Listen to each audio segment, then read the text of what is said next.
Please join me in welcoming Dilma Rousseff.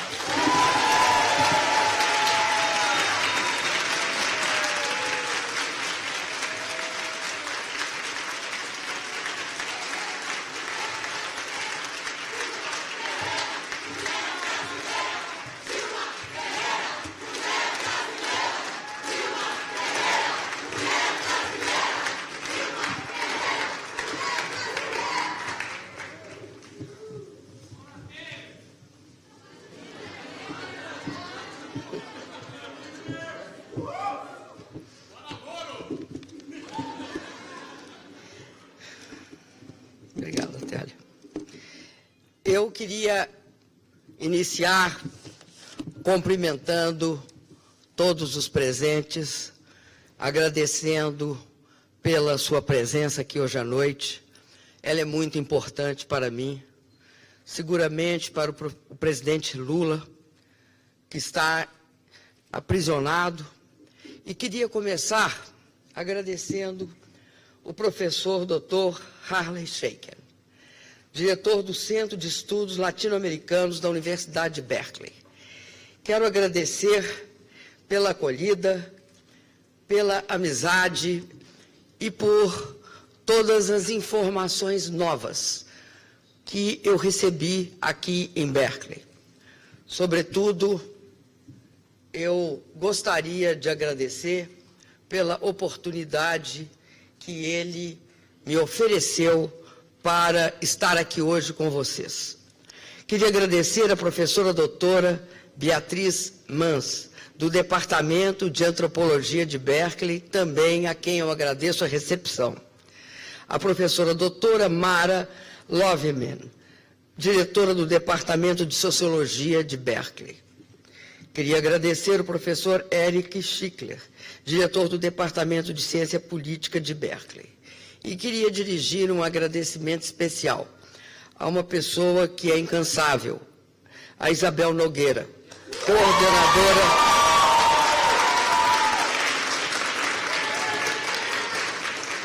A Isabel parece estar em todos os lugares ao mesmo tempo.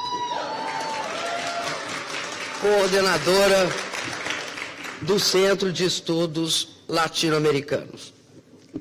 Quero dizer para vocês que meu país vive hoje momentos muito difíceis. Primeiro porque nós estamos diante de uma situação crítica no Brasil. Eu começo pelo fim da minha fala, que é também o começo dela. Caracteriza-se hoje pela prisão do ex-presidente Luiz Inácio Lula da Silva. Essa prisão, ela é uma evidência de que nós vivemos tempos em que medidas de exceção convivem com o sistema democrático. Essas medidas corroem esse sistema democrático. Nós vivemos uma situação em que conquistas há muito aguardadas e conquistadas, algumas ainda em desenvolvimento, foram suprimidas, foram paralisadas, e reformas e retrocessos de processos e de conquistas sociais foram interrompidos ou foram colocados na ordem do dia. Eu me refiro aqui a tudo o que vem acontecendo no Brasil em termos de volta da extrema pobreza, de volta do Brasil estar ameaçado, de voltar ao mapa da fome, que é o mapa da fome da ONU, que define os países onde existe fome em pleno século XXI. O Brasil era um dos grandes países que, em 2014, conquistou esta condição de ter tirado seu povo, pela primeira vez em toda a nossa história, do mapa da fome. Tudo isso é algo bastante sentido por nós. E eu queria dizer para vocês que é muito importante que nós possamos entender o que se passa no Brasil e na América Latina. Eu estou falando no Centro de Estudos Latino-Americanos da Universidade de Berkeley. E aí é importante que nós todos tomemos consciência que há um processo em que a democracia em nossos países latino-americanos. Eu não vou falar dos demais países, porque eu posso falar com consistência dos países latino-americanos. A democracia está sob ameaça. De uma forma ou de outra, o que nós assistimos nesses países?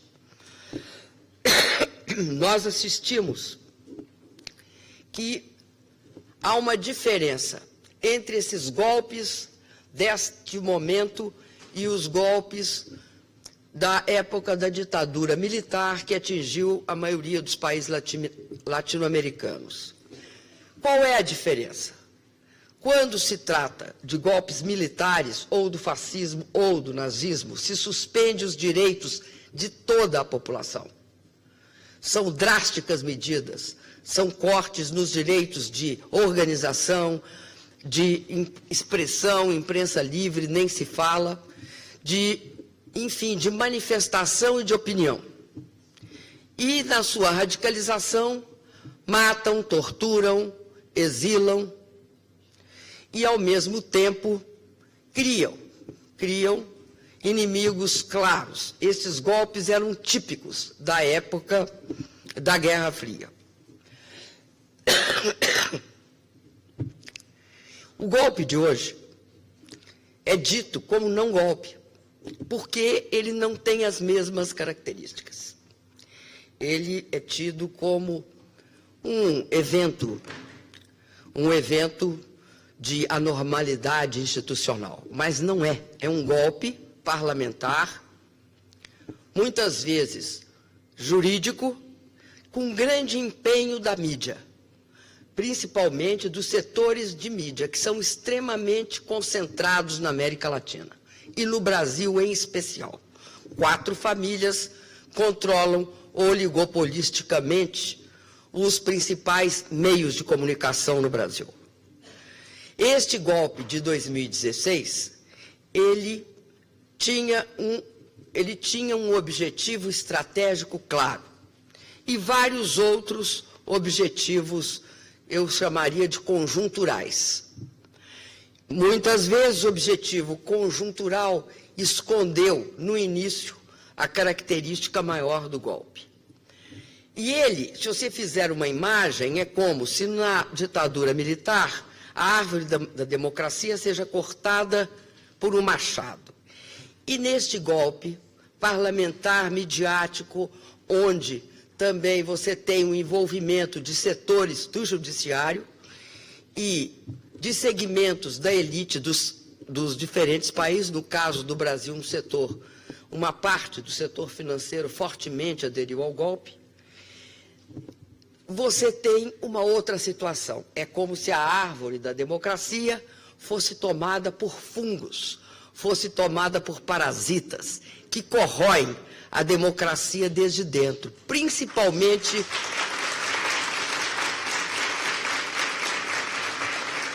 o equilíbrio entre os poderes. E aí é o seguinte: quando você tira um presidente sem crime de responsabilidade, a partir daí tudo é possível. O processo de radicalização leva a constante esgarçamento, ruptura dentro de cada um dos poderes. E aí se afeta a justiça, aquela justiça que tem de cimentar a relação civilizada de todos são iguais perante a lei. Eu sei que a democracia formal só não basta. Todos os povos procuraram construir uma democracia de oportunidades iguais para todos.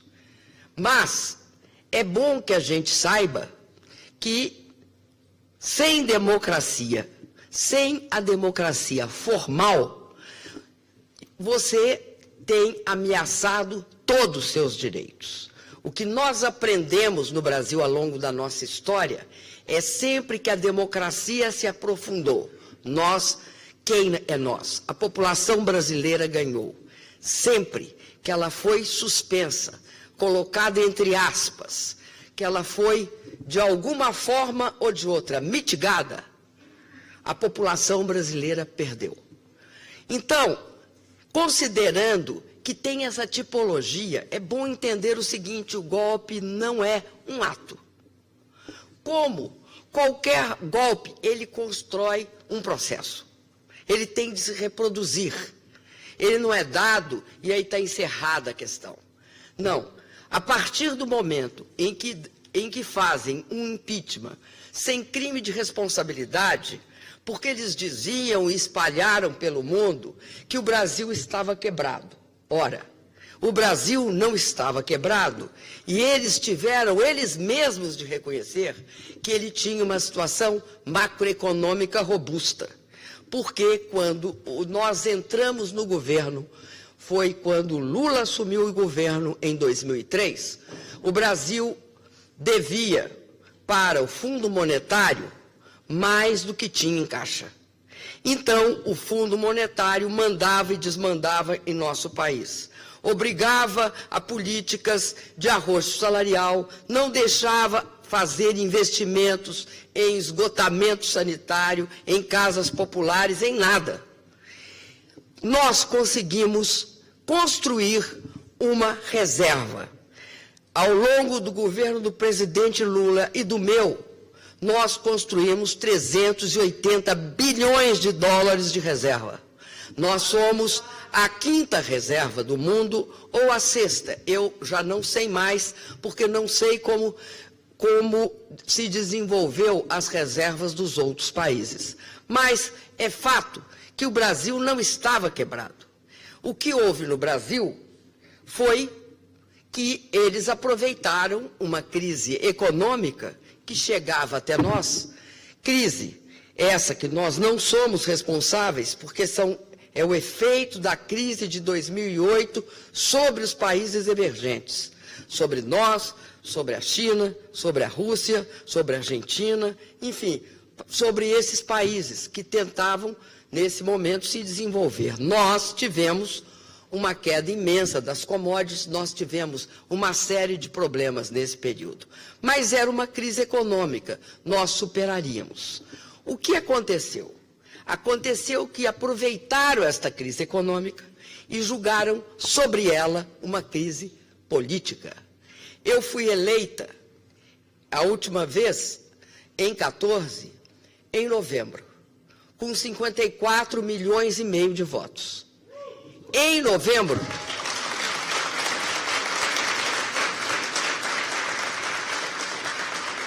em março, os que perderam, a oposição, o adversário que eu enfrentei nas urnas, entrou com um pedido de impeachment em março. As alegações eram muito fluídas, não se tinha clareza o que se alegava.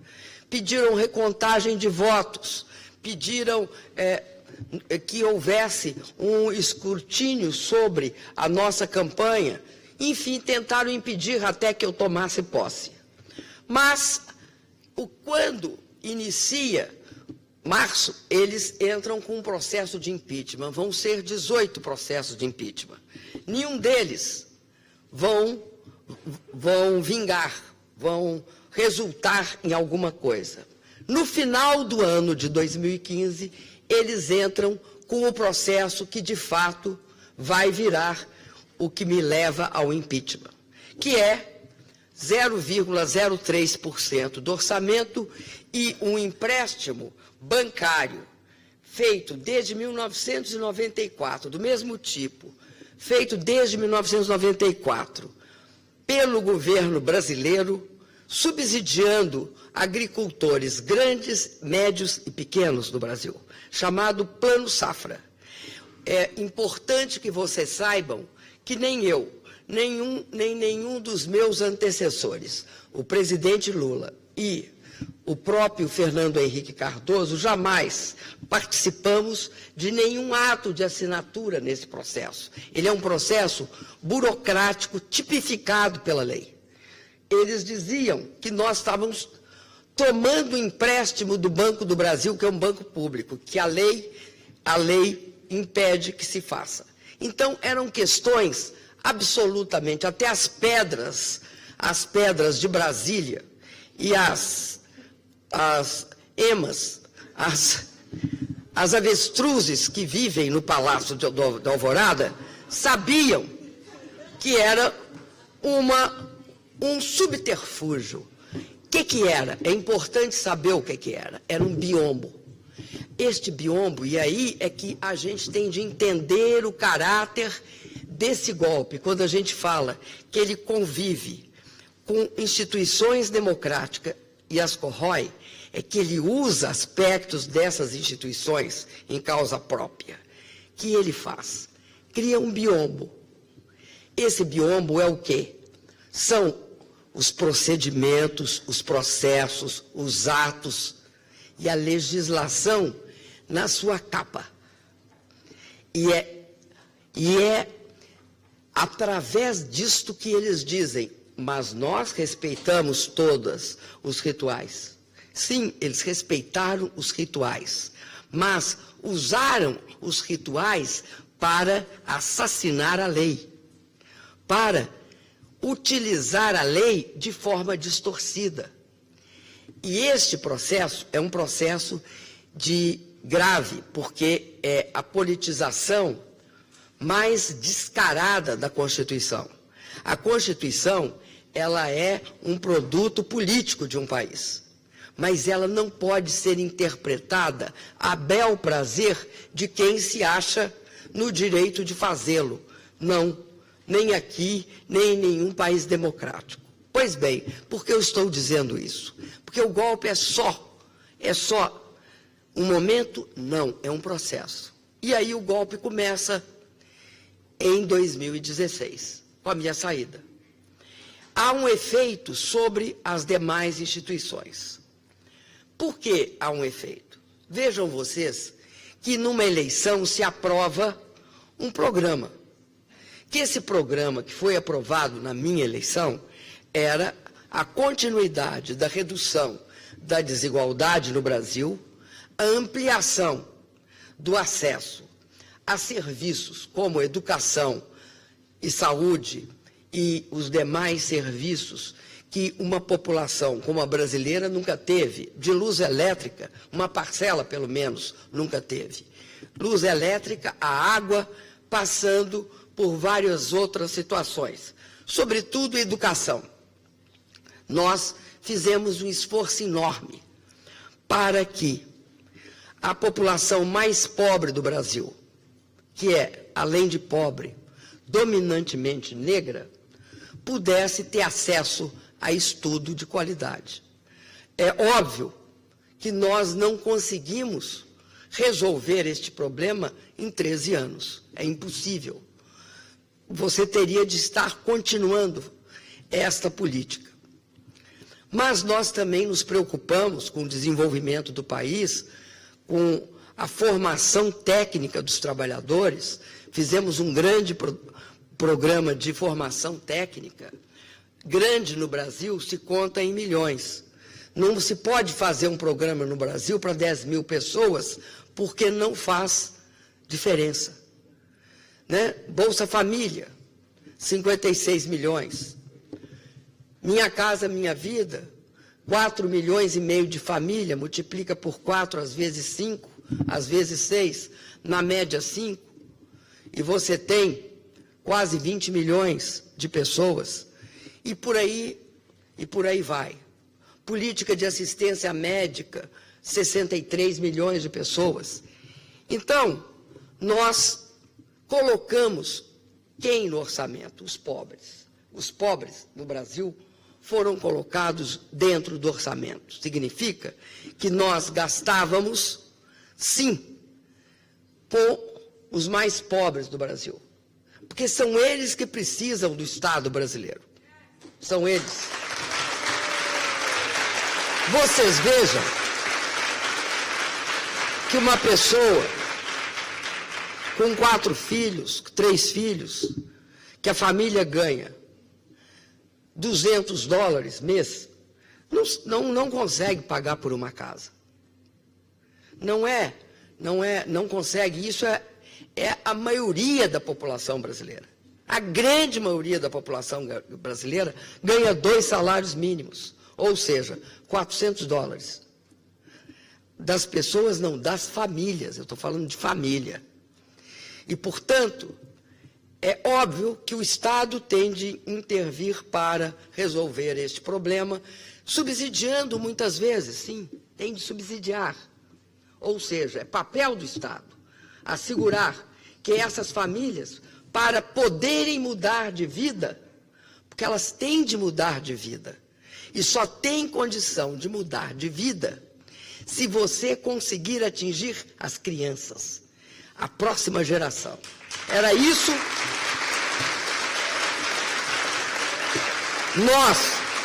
Nós tínhamos toda a consideração pelos jovens e pelos jovens adultos, mas nós tínhamos um foco. Nós queríamos que a próxima geração tivesse alimento 3 vezes por dia, acesso obrigatório à vacina, acesso obrigatório à educação, acesso obrigatório a uma comunidade saudável, morando em casas adequadas e não em favelas e alojamentos precários.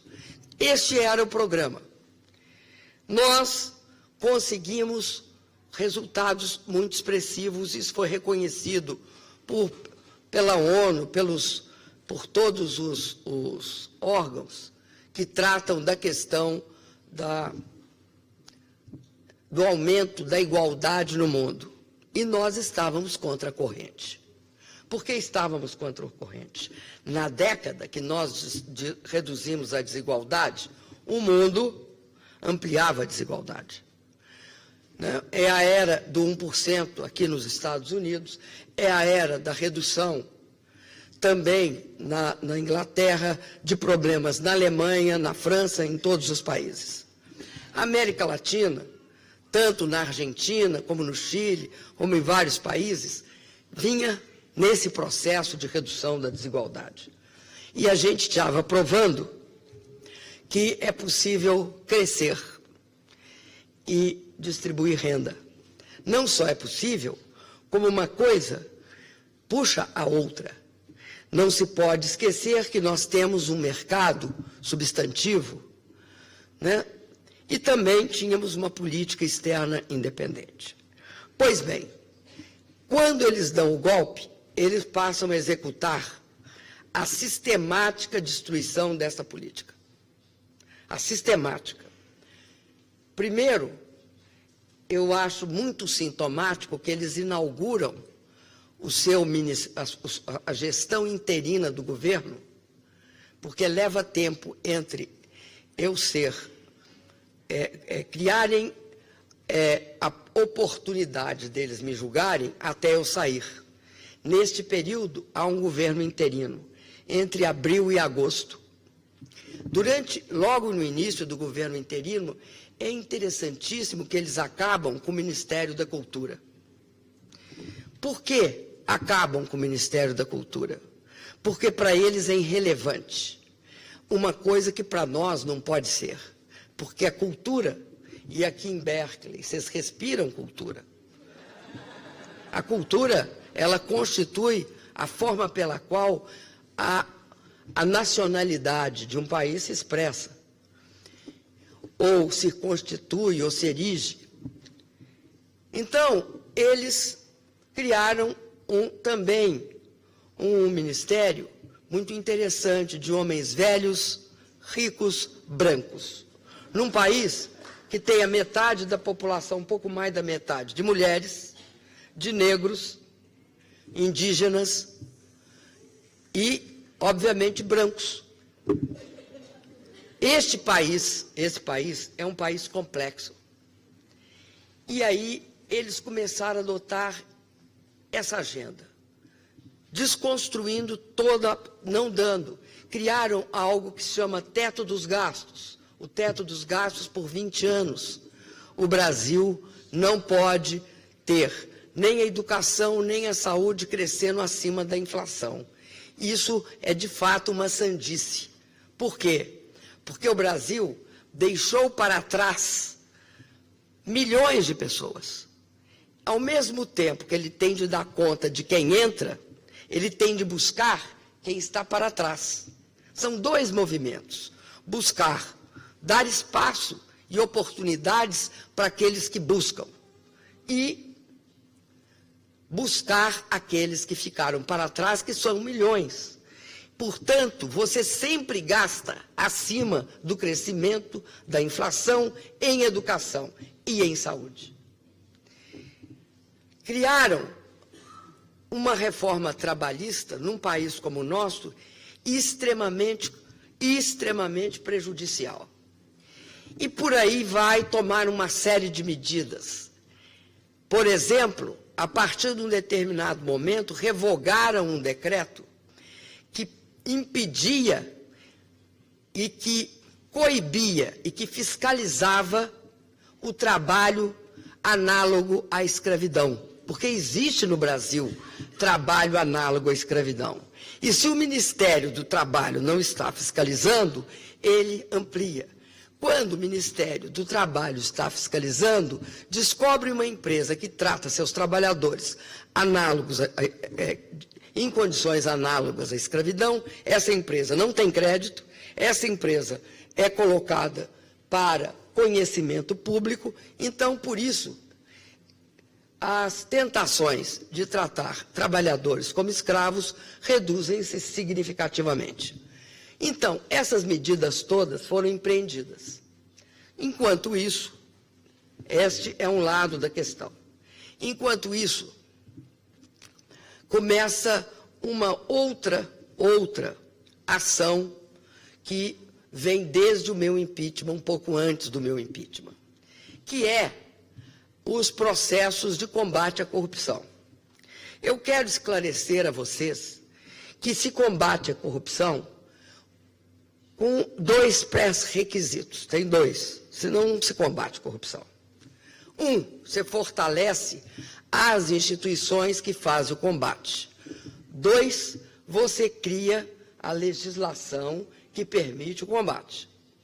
Como é que funcionava o Brasil antes? O Ministério Público, que equivale aqui, eu acho que, eu não sei, ao procurador, aos procuradores aqui, aos funcionários do Departamento de Justiça, eu não sei bem como fazer a comparação entre o Brasil e os Estados Unidos. Bom, mas ele, o procurador-geral, que é o procurador responsável pelo Ministério Público, era chamado, não por nós, pela imprensa brasileira, que não é nem um pouco santa, de engavetador-geral da República. Por que ele era o engavetador-geral da República? Porque todo o processo que chegava a ele não tinha continuidade, porque ele o colocava na gaveta. Assim sendo, quando o presidente Lula chega ao governo, o presidente Lula toma uma medida que não estava prevista na lei, mas que era uma reivindicação do Ministério Público, que é a seguinte: o Ministério Público, dentro dos seus quadros, escolhe 3 procuradores.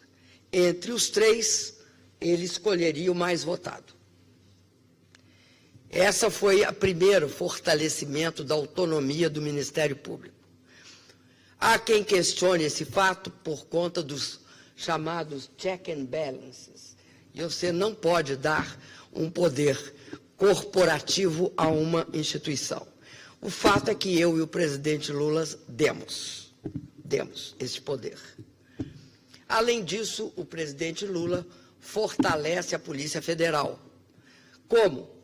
A Polícia Federal de um país como o Brasil, que trata de droga, a tráfico de armas e a todos os crimes federais, como de corrupção, ela não pode estar em todos os lugares fisicamente.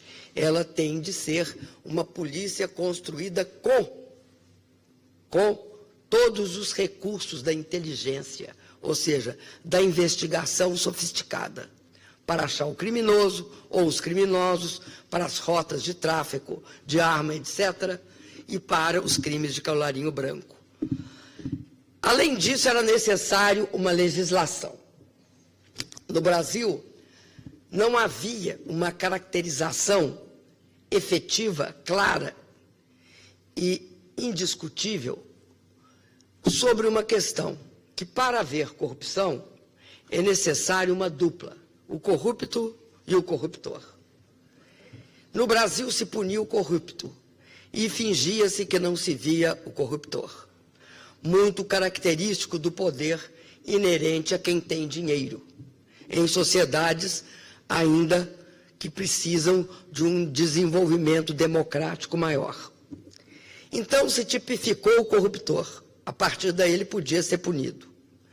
E também se deixou mais claro o Instituto da Delação Premiada.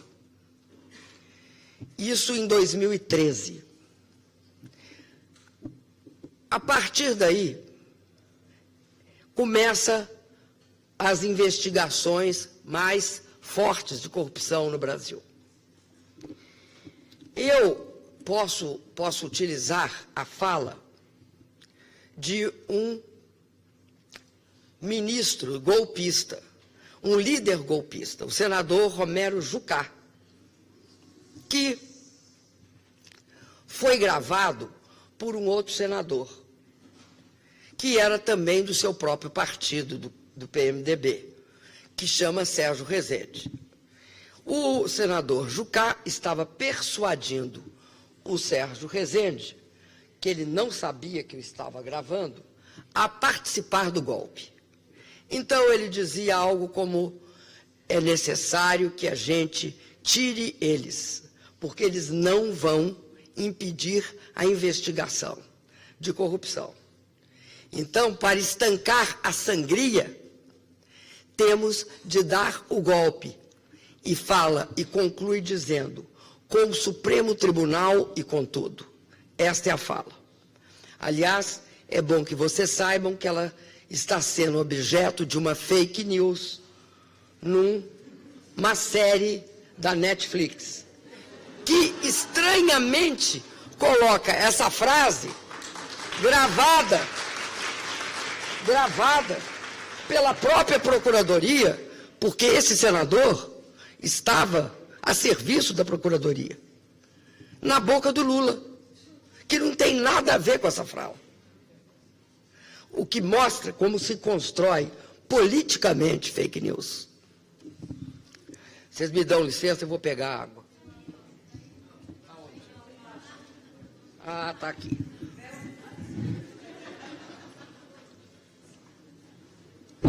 Então, esse quadro leva a uma situação que é a seguinte: não se dá um golpe, não se tira presidente que se sabe que é inocente através de impeachment, sem se ter um objetivo político em mente. Qual era o objetivo político? Era o seguinte: nós tínhamos ganho 4 eleições presidenciais consecutivas. 4.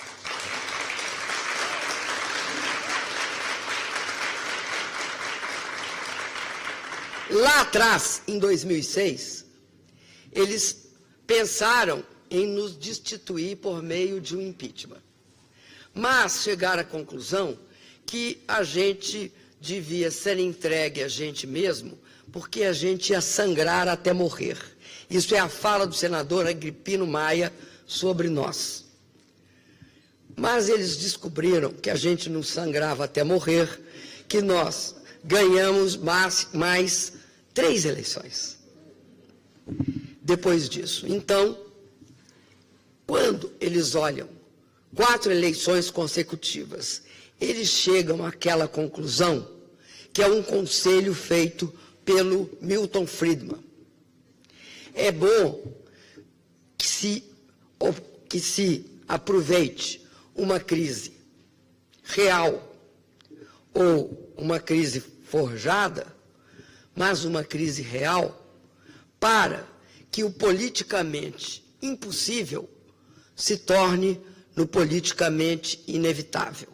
O que era o politicamente impossível no Brasil? Aprovar a agenda deles. Eles ganharem a eleição com a agenda deles. O que se tornou o politicamente inevitável? O nosso afastamento. E o nosso afastamento viabilizaria não só a agenda, mas como todo golpe ele quer se reproduzir. Ele tem de continuar. Ele não pode parar no primeiro nem no segundo ato. Ele quer o terceiro, o quarto, o quinto ato. Então, o que acontecia naquele momento? Queriam usar o golpe não só para me tirar do governo, mas para destruir o partido, que é o meu partido, dos trabalhadores, e o presidente Lula. E os militantes, enfim, queriam transformar nós em politicamente inexistentes. E isso significa, claramente, construir uma situação que muitos chamam, o Agamben, por exemplo, que é um teórico italiano, chama de justiça do inimigo. Justiça do inimigo, você quer destruí-lo, mas você define qual é o inimigo. Pode ser um migrante, pode ser o que for. No caso do Brasil, nós éramos o inimigo. Acontece que, ao invés de nos destruir, eles se destruíram e nos fortaleceram.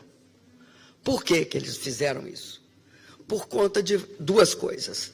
Eles subestimaram a crise econômica e subestimaram a própria crise política que eles tinham criado. E subestimaram também a compreensão da população brasileira. Se num primeiro momento, até partes da população brasileira foi induzida a se voltar contra seus próprios interesses, aliás, isso ficou muito claro, porque no Brasil há produtos culturais coletivos que deixam, às vezes, as coisas mais claras que nós, políticos ou intelectuais, possamos deixar. Foi uma escola de samba, no carnaval desse ano, que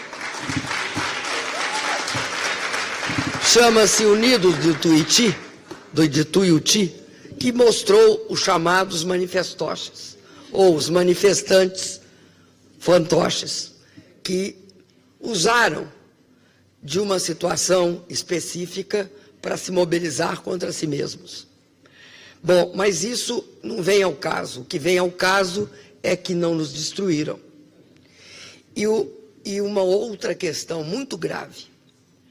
Ao invés deles se fortalecerem, o núcleo golpista, que era constituído por partidos de centro e centro-direita, eles eliminaram suas lideranças. Por que eles eliminaram suas lideranças?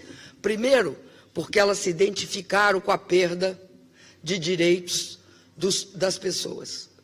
Segundo, porque eles foram objetos do fogo amigo que eles queriam estancar. Eles não falavam estancar a sangria, pois, de repente, não estancaram a sangria e colocaram em marcha um processo que era para nos atingir e que atinge eles. Este processo de destruição faz com que esse segmento político, midiático, tenha hoje um problema: não tem um candidato efetivamente viável. Mas eles produziram um problema para si mesmo e para o país.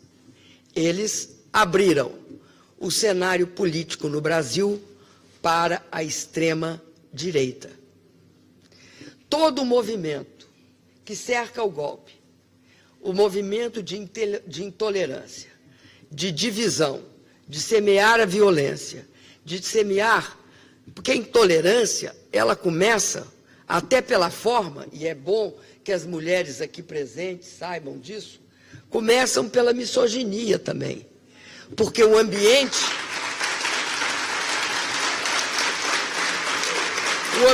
criado pelo golpe é misógino. Passa também por a criação de um mundo quase de Guerra Fria. Vamos liquidar esses petralhas, como eles nos chamam. E aí, em reação, eles são chamados de coxinhas. E há uma divisão absolutamente irracional, porque não é assim que se constrói uma democracia. Não é acentuando só as diferenças, é buscando consensos, pontes, né? Negociações. Então, o que acontece no Brasil? Desde o início do ano passado, o presidente Lula passa a liderar todas as pesquisas de opinião. E não só liderar as pesquisas de opinião, aumentando a quantidade de votos que nas pesquisas lhe é atribuído, mas também reduzindo a rejeição. Porque se você ficar 70 horas exposto a noticiários de TV que te julgam, que te condenam e que induzem a população a achar que você cometeu atos inimagináveis, para você poder resistir, tem de ter uma explicação. Por que cai a rejeição ao presidente Lula? Eu vou explicar por quê. Porque logo durante meu impeachment, a rejeição ficou alta e depois ela caiu drasticamente. Por quê? Porque durante esse processo, teve um tempo grande que a imprensa no Brasil funcionou como uma instância da justiça. Só que uma instância da justiça inteiramente distorcida. Qual é? O que ela faz? Ela te julga. Ela te julga, ela tem a iniciativa, ela não tem regras nem protocolos, ela não respeita nenhum dos rituais democráticos. Presunção de inocência acabou. Presunção de que quem tem de provar que a pessoa cometeu algum crime é quem acusa. Nós saímos da Idade Média há muito tempo. O que acontece? Quando o processo chega na justiça, por mais complicada que a justiça brasileira está se demonstrando, tem o direito do contraditório. Nós nos defendemos, nós sabemos do que somos acusados. E aí tem cenas que são tomadas na frente da TV aberta no Brasil, que pode chegar a 90% das casas. Que é o quê? É um procurador ir a público e apresentar um PowerPoint. Um PowerPoint que coloca o Lula no centro de todo o crime cometido na Operação Lava Jato. Perguntado pela imprensa, nem foi por nós, pela imprensa, essa imprensa que julga, condena, que achava que ia ter uma resposta bombástica contra o Lula. Quais são as provas, senhor procurador? Ele respondeu, não tenho provas, tenho convicções. Isso pode ser encontrado na internet por qualquer pessoa. Não tenho provas, tenho convicções. Esse processo contra o Lula, então, começa a ser ultra discutido no Brasil. Do que o acusam? Acusam de ter um apartamento. Obviamente, ele tem esse apartamento porque ele fez algum benefício para a empresa que lhe deu o apartamento. Qual é o problema? O problema é, primeiro, o apartamento é propriedade dele? Não, não é. Não é. No Brasil, para ser proprietário, tem de estar registrado no cartório de imóveis. Não está. Ele tem a posse, ou seja, ele mora lá, morou lá. Viveu lá? Não, não viveu. Aí, começa o processo. Durante o processo, se descobre que esse apartamento que lhe foi atribuído, ele foi dado pela empresa dona dele como caução para um empréstimo que ela fez junto à Caixa Econômica Federal. Como ela não pagou a Caixa Econômica Federal, esse apartamento foi dado por uma juíza para ser leiloado em asta pública e para o resultado monetário obtido ser pago ao devedor, ao credor, pelo devedor ao credor. Logo, se o apartamento está sob júdice e ainda por cima em leilão, como ele pode ser do presidente Lula? Tudo bem. Isso não vem ao caso, não é relevante, como diz o juiz. Além disso,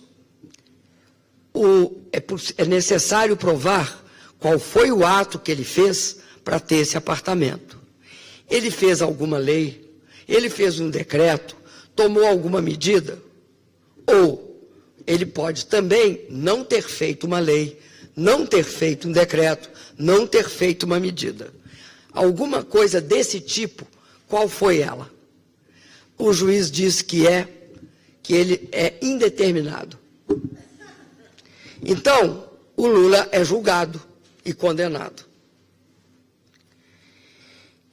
Por quê? Porque hoje, e desde que eu disse para vocês, a situação é a seguinte: toda vez que ele é condenado, que leva uma sentença, ou até agora que ele é preso, eles acham que ele vai desaparecer das pesquisas. Pois ontem não, eu acho que 2 dias ou 3 dias atrás fizeram uma pesquisa com a qual nós não temos nada que ver, que mantém ele com mais que o dobro do senhor Bolsonaro. Mas vejam vocês que complicação política, quando num país democrático o centro some, desaparece, é destruído, explode. A inconsequência dessa política golpista leva ao surgimento da extrema-direita. O Brasil é um país complexo, precisa da diversidade de opiniões para poder efetivar uma real democracia. E agora, qual é a solução que eles dão? Prendem o Lula. Prendem o Lula por 2 motivos. O primeiro motivo, para impedir que ele seja candidato. Com isso, descumprem a Constituição, porque a Constituição diz o seguinte, artigo 5º, todos são iguais perante a lei, etc., etc., homem, mulher, o estrangeiro que se tornar nacional, todos são iguais perante a lei. Inciso 57, ninguém será considerado culpado até que seus recursos transitem em todas as instâncias, transitem em julgado, chama-se. O que aconteceu? No clima anterior ao meu julgamento no Senado, em fevereiro de 16, eu sofro impeachment em abril. Em fevereiro de 16, o Supremo Tribunal Federal muda o seu entendimento da Constituição, de forma muito estranha, porque não pode mudar o entendimento sobre a Constituição, a não ser por emenda constitucional. E passa a considerar, por quê? Por que isso? Eu vou explicar para vocês por quê. Porque um dos métodos de forçar a delação premiada é a prisão provisória. Se se o preso puder ser liberado, segundo muitos deles, ele não é solto, ele não pode ser solto. Então mudaram a compreensão de forma casuística, dizendo o seguinte: olha, isso foi em fevereiro de 2016. Pode ter uma coisa que se chama prisão provisória. É prisão de qualquer jeito. E está claro no inciso da Constituição que ninguém será considerado culpado. Mas consideram que a pessoa em prisão provisória não é culpado, é provisoriamente culpado. Então, agora, a Corte estava revendo isso. Empatou 5-5 e foi desempatado por um voto de Minerva. O caso específico do habeas corpus do Lula. O habeas corpus do Lula é dizendo o seguinte: não podem, até que se esgote todos os recursos, prender o Lula. O habeas corpus é julgado, fica 5-5, a juíza presidente desempata.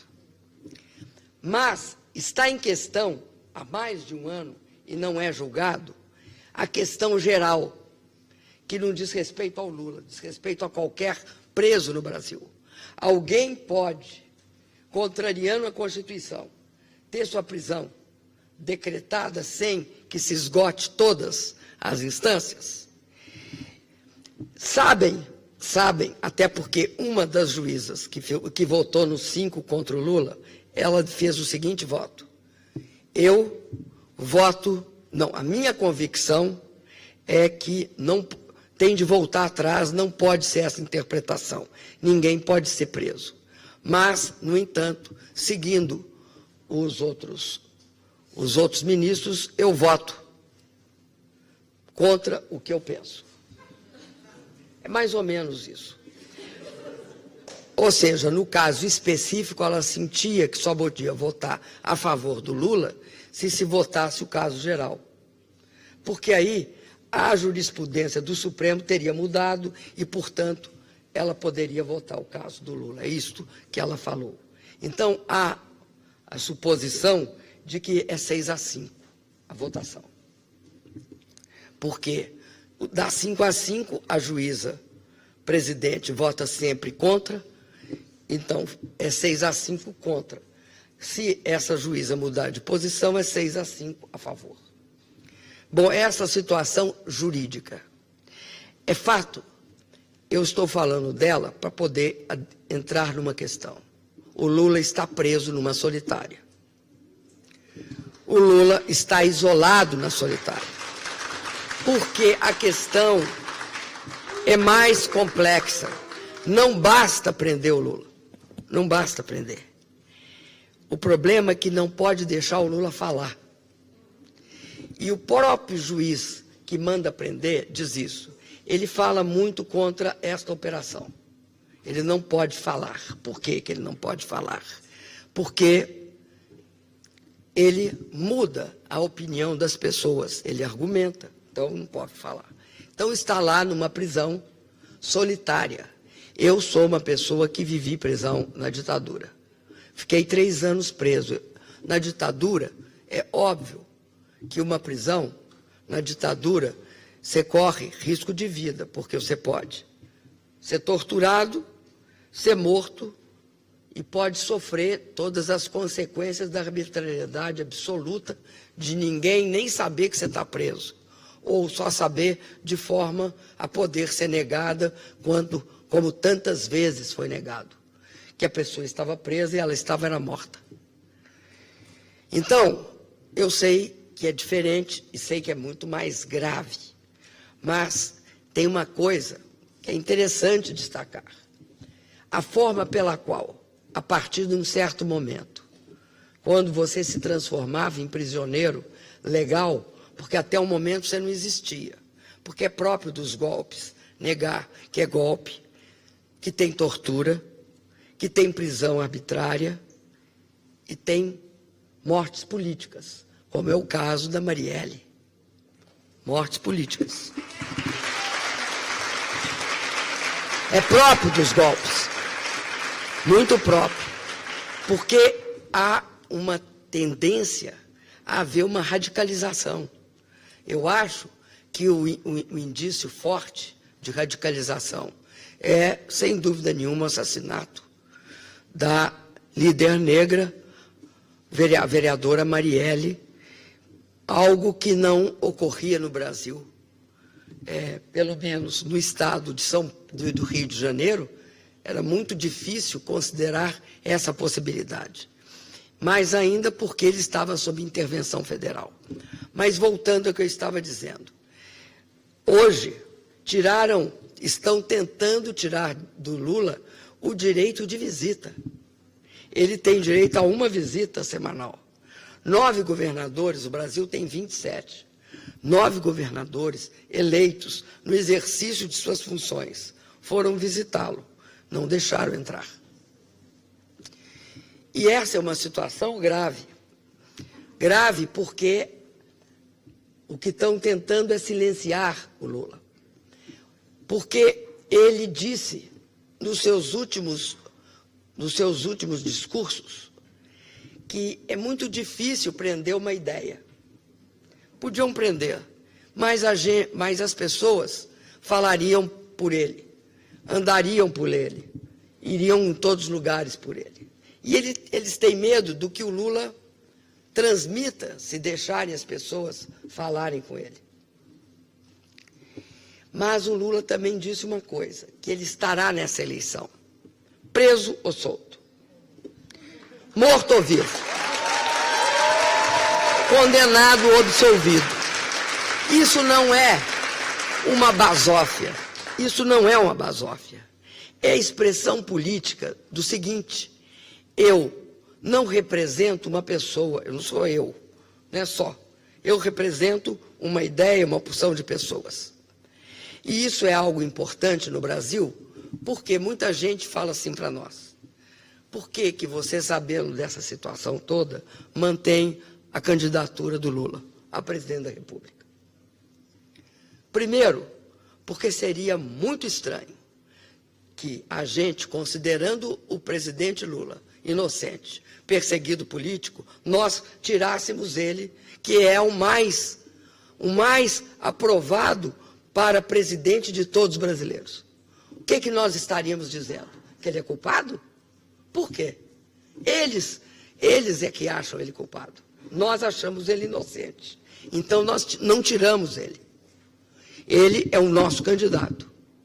Segunda coisa, esse método é um método que pode parecer muito democrático, mas não é. Por quê?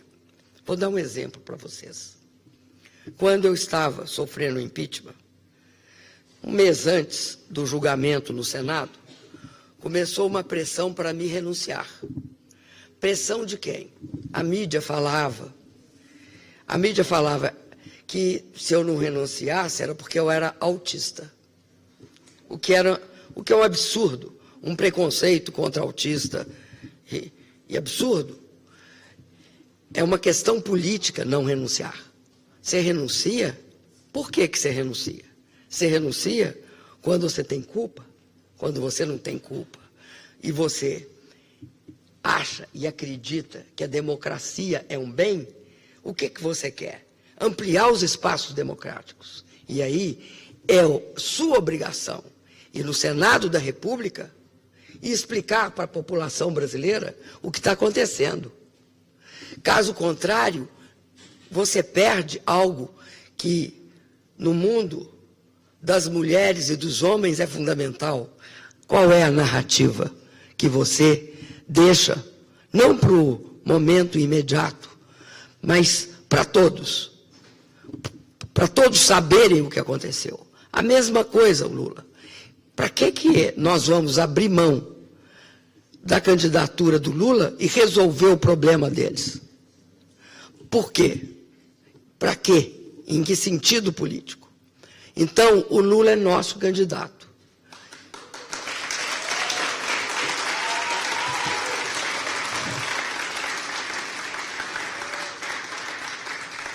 E nós consideramos que a liberdade dele é que pode viabilizar uma eleição democrática em outubro de 2018 desse ano. E acreditamos também que a democracia no Brasil é o aspecto mais importante dessa conjuntura. Não é que a democracia, em qualquer circunstância, é o aspecto mais importante. Muitas vezes é o aspecto social, outras vezes a soberania do país.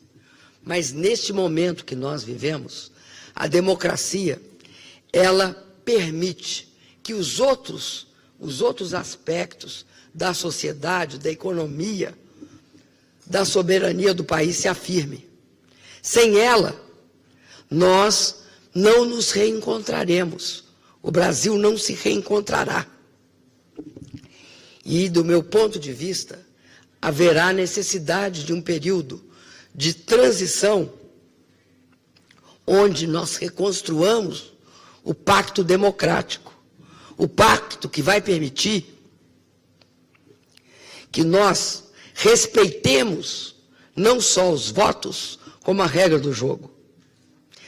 Porque é importante que vocês saibam, o Brasil tem uma elite muito problemática.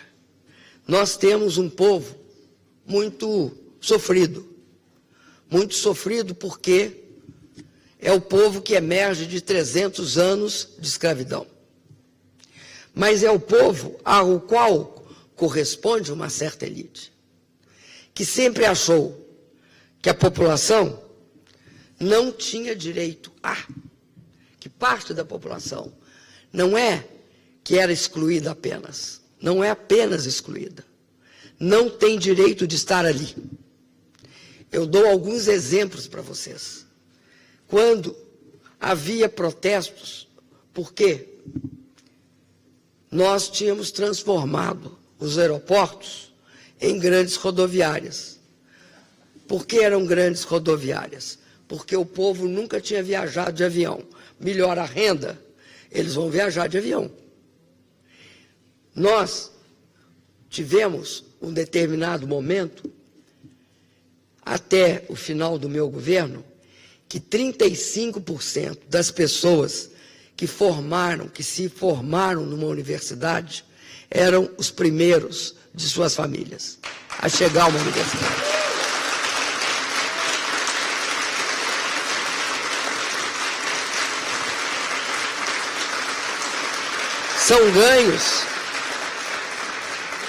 São ganhos que transformam a vida das pessoas. É o direito de que nós tínhamos política de cotas, apesar de dizerem que isso era um absurdo, política de cotas. Isso no segundo maior país de população negra do mundo. Nós somos logo depois da Nigéria. Então, eu quero dizer para vocês que no Brasil a exclusão se combina com privilégio.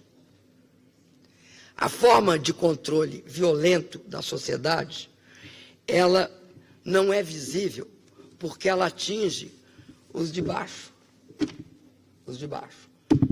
Da classe média para cima, não há um nível de violência, de controle. Mas quem são os presos no Brasil? São os jovens negros. Quem são as mulheres que sofrem mais violência? As mulheres negras. E a Marielle é um símbolo do quê? De uma mulher que assumiu a sua condição, que foi capaz de desenvolver uma política e que, mais do que isso, denunciou tanto o privilégio como a exclusão social. O privilégio que existe no Brasil em relação a negro e as negras, a violência se expressou nela, a violência que recai contra as mulheres negras diuturnamente no Brasil. E é bom que a gente saiba que a cara, a face, o rosto da população excluída é muito triste. É criança, é mulher, é negro, vive na periferia das grandes cidades do Norte e do Nordeste. São esses os milhões de brasileiros que, durante os nossos governos, tiveram acesso a serviços públicos e à renda.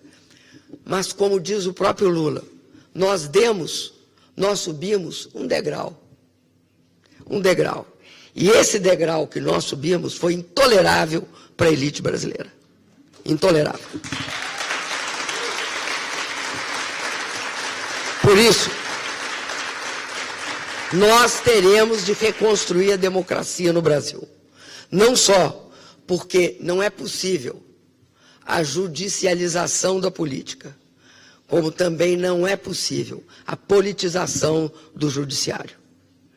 E há que ter claro que nós teremos de olhar várias coisas, da concentração dos meios de comunicação, passando por uma reforma política, uma reforma tributária. Eu não sei se vocês sabem, mas nós somos o único país, junto com a Lituânia, eu acho que é Lituânia, eu sempre me equivoco, é Estônia. A Lituânia, me desculpa. Nós somos, com eles, com a Estônia, os dois únicos países que não tributam dividendos. E aí, é interessante notar o seguinte fenômeno, para terminar. Durante meu golpe, tinha uma manifestação na Avenida Paulista, em São Paulo, que é o coração da atividade financeira no Brasil. E a Federação das Indústrias, ou melhor, o presidente da Federação das Indústrias, porque não pode se generalizar.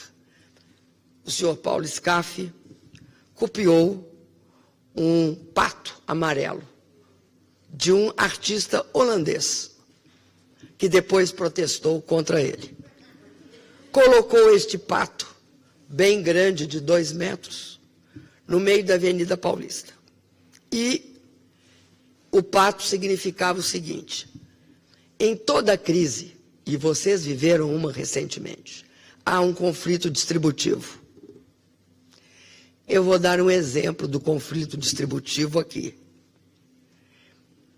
Você tem de escolher se você salva, que empresas que você salva e quem você salva. Em muitos momentos, há que saber quem é que paga uma parte da crise e quem não paga, ou quem paga menos, ou quem paga mais. Por exemplo, na Espanha, as pessoas perderam as casas e se salvaram os financiadores. Então, você sempre terá um conflito distributivo numa crise. No Brasil, tinha um conflito distributivo. Teria de aumentar impostos. Não pagar o pato é não aumentar impostos. Não há como sair da crise ou sem girar as dívidas das empresas. Você não pode ficar deixando a empresa também falir. Ou sem mudar a sua legislação. E saber como, diante de uma crise, aquele país vai se comportar. Então, eu digo para vocês o seguinte: não é possível, em países como o Brasil, vigir a seguinte equação: financiarização, ou seja, alta concentração da riqueza em títulos, ações, especulação financeira. Isso existe aqui no Brasil, em todo o mundo, que leva a um aumento da desigualdade, que, por sua vez, leva a uma necessidade de desregulamentação das atividades financeiras, uma redução drástica dos impostos. Isso existe em todos os países. Vocês podem olhar que há uma redução generalizada de tributação, sob a argumentação que tributar implica necessariamente em reduzir a atividade econômica. É bom começar a discutir isso, porque isso está levando também à mitigação da democracia no Brasil e nos demais países do mundo, o que é gravíssimo. Nós vivemos tempos muito estranhos, tempos em que algumas coisas aparecem extremamente invertidas. Por exemplo,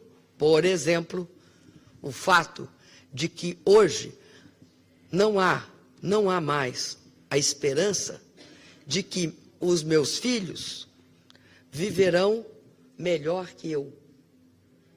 Esta é uma desesperança que atinge a quase todas as sociedades. Nós tivemos a oportunidade, nesses 13 anos, das pessoas acharem, e a autoestima melhora, e o país fica mais feliz, das pessoas acharem que seus filhos iriam viver melhor que eles. É esse o orgulho que eu tenho de ter sido presidente do Brasil.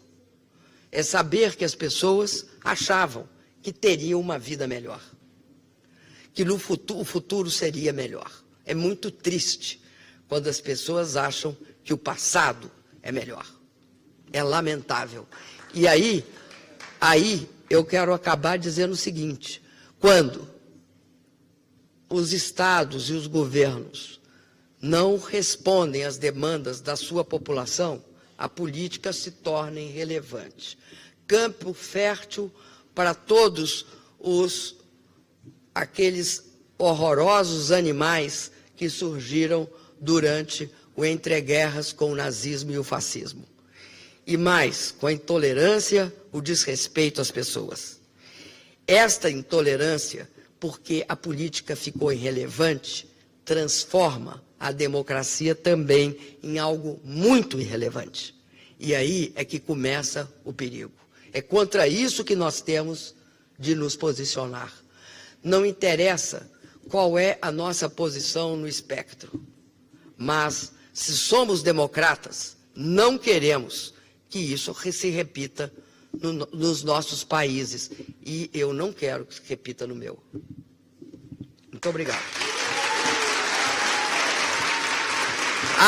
Lula livre. Lula livre.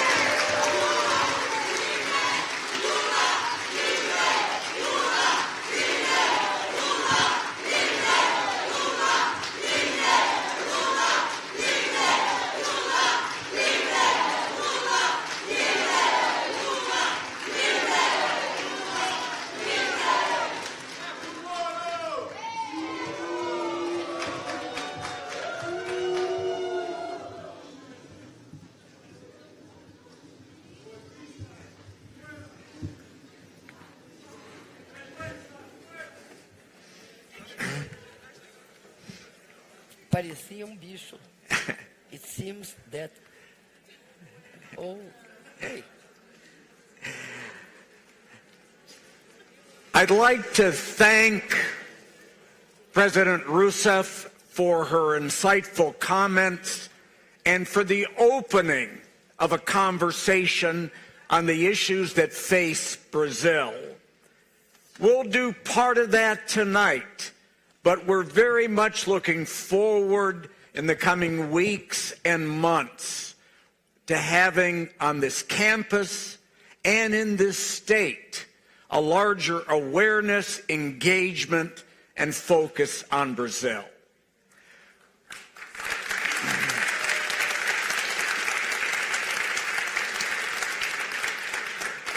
So as I mentioned right at the beginning, we're going to begin with 2 questions by UC Berkeley faculty members who have spent a lot of time, a lot of effort to write, research, and speak about Brazil. We will begin with Professor Tiana Paschel.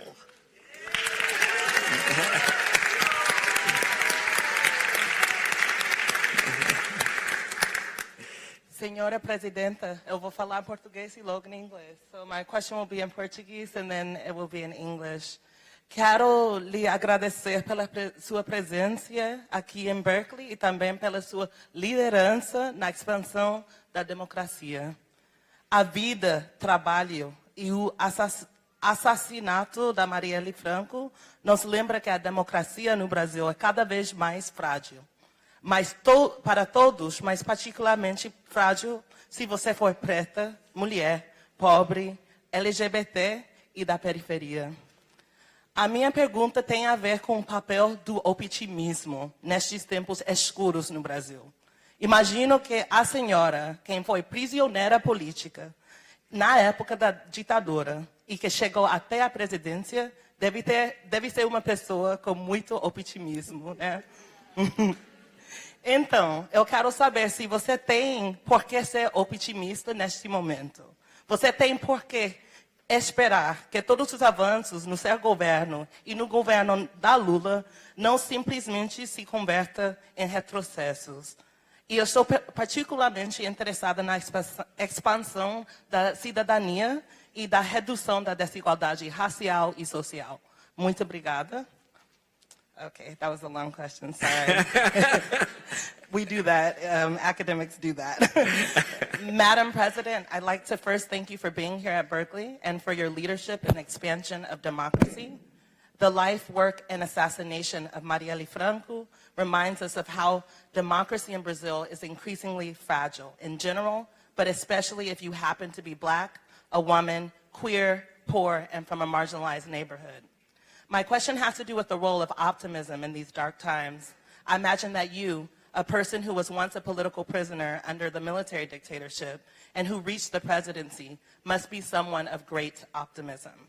I want to know where you see cause for optimism. Should we be hopeful that the many advances that you and Lula have made in recent years won't simply be undone?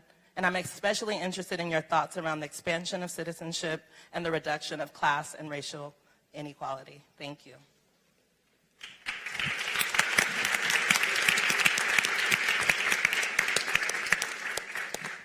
Primeiro, eu queria dizer que a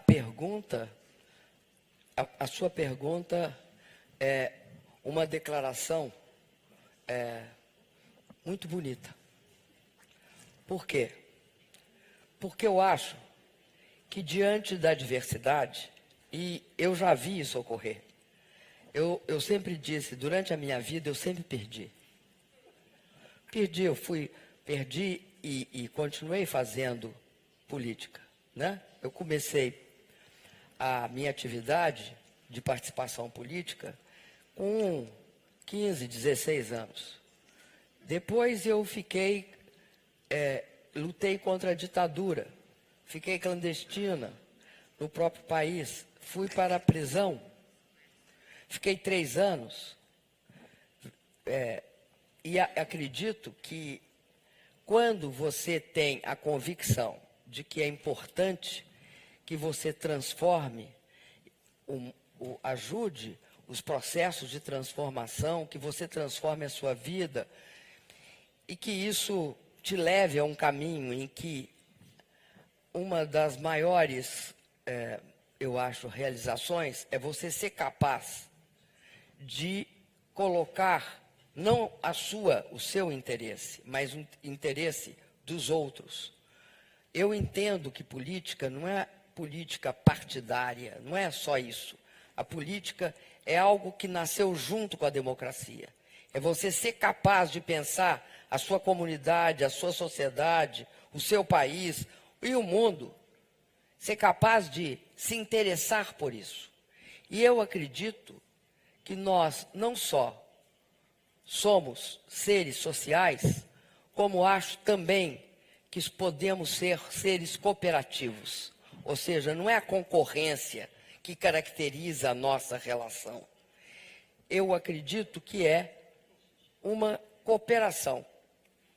Então, por essa convicção, eu sou uma otimista da vontade, como dizia um grande filósofo italiano. Mas eu sou realista da razão, porque nós só podemos ser capazes de interferir e de mudar as condições que nos são que nos são impostas se nós formos capazes de compreender o que está acontecendo. Se nós não compreendermos o que está acontecendo, a gente erra no que vai fazer. Hoje, nós estamos num momento muito obscuro no Brasil. Acho que nenhuma pessoa sabe o que irá acontecer. Há probabilidades altas. Essas probabilidades altas levam a eu diria assim, um impasse, uma não solução, que é uma tentativa de transformar a eleição numa farsa. Por que que isto é gravíssimo? Porque criará uma farsa aberta perante o povo brasileiro. Não é uma farsa oculta, que você coloca no bolso e disfarça que não aconteceu. Não, é uma farsa aberta. Este processo é um processo que se aprofunda no Brasil e que transforma. Por que eu falo isso? Vejam vocês, está lá o Lula preso num processo suspeitíssimo. No entanto, o senhor presidente ilegítimo está acusado por 2 vezes pelo Ministério Público. A mesma maioria que me tirou é a maioria que o protege. Além disso, agora, tem mais um outro processo em andamento. Eles, o meu adversário na eleição de 2014, ele foi gravado com mala de dinheiro. Há provas tangíveis. A pergunta é, eles estão presos? Com provas tangíveis? Não, não estão. Quem está preso? Está preso Lula. Então, esse quadro é um quadro muito, muito complexo. Eu acredito que nós ganhamos várias coisas nesse processo. Quero dizer, por exemplo, que atribuo a movimentação que leva a uma maior compreensão de que houve um golpe no Brasil, nesse impeachment, às mulheres. Foram as mulheres que foram para a rua, foram as mulheres que, obviamente, se identificando comigo, que sou a primeira mulher brasileira, foram capazes de deixar isto aberto. O que é importantíssimo, porque você tem de compreender o que aconteceu. Mas, ao mesmo tempo, eu acho que houve outros ganhos. Por exemplo, os movimentos sociais e suas representações se uniram em frentes. Hoje você tem o movimento social, representação das mulheres, dos jovens, dos trabalhadores, dos sem terra, dos sem teto, enfim, de todas as gamas reunidas numa frente. As pessoas se organizaram. É óbvio que não houve no Brasil, é visível, uma movimentação que envolve 1 milhão de pessoas. Não houve. Mas há milhares de manifestações sistemáticas envolvendo milhares de pessoas, que se transformam também em milhões. Eu acredito que sem esse encontro democrático nas eleições não vai haver estabilidade. O Brasil tem uma tradição de fazer pacto por cima. Quando me perguntaram por que o capitão Bolsonaro, num país democrático, foi capaz de fazer um elogio à tortura, eu explico por quê. Porque na transição da ditadura para a democracia no Brasil, não se aprofundou a questão da tortura. Houve um acordo por cima, e nesse acordo por cima, prevaleceu o que se chamava anistia recíproca. Ora, não existe equivalência entre o terrorismo de Estado, não existe, e as pessoas sem forças, presas, torturadas. Porque isso, o que aconteceu no Brasil foi terrorismo de Estado. O que aconteceu na Argentina, então, é muito mais grave. O que aconteceu no Chile, em todos os países latino-americanos que tiveram ditadura. Se você faz uma transição por cima, esses fantasmas saem da caixa de monstros. acabam saindo. Eu assisti uma coisa importantíssima. Eu vi na Argentina uma mobilização contra a anistia dos prisioneiros políticos da ditadura, com quase 1 milhão de pessoas na rua. Por quê? Porque foram julgados, todo mundo sabia do que se tratava, sabia que crianças sumiram, que corpos eram atirados no Rio da Prata e assim por diante. No Brasil, ocultou-se esse processo. Quando nós tentamos novamente reabrir, nós perdemos na Suprema Corte. Não ganhamos a possibilidade de reabrir como crime inafiançável a tortura. Portanto, o torturador não foi condenado no Brasil. Óbvio que, mais dia menos dia, ele pode ir ao Congresso Nacional e fazer uma louvação à tortura, ao torturador e à ditadura.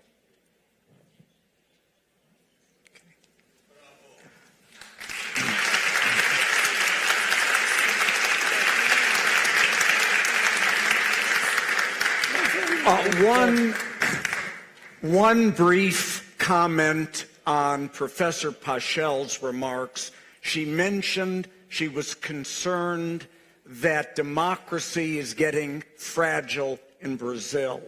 My comment is democracy is becoming fragile globally. In the interest of time, I've deducted that from Professor Peter Evans' time. So, Professor Peter Evans. Obrigado. Vou continuar na mesma linha.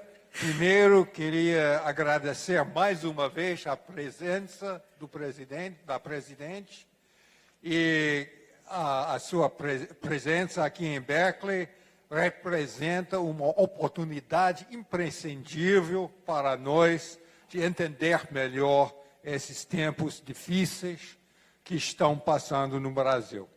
Então, a minha pergunta vai focalizar as possibilidades do futuro, mas vai focalizar de uma maneira um pouquinho mais específica. O processo da reconstrução das estruturas organizacionais e mobilizadoras do Partido dos Trabalhadores vai desempenhar um papel fundamental nos rumos futuros da democracia no Brasil. Na visão da senhora, quais seriam os elementos mais importantes nessa reconstrução?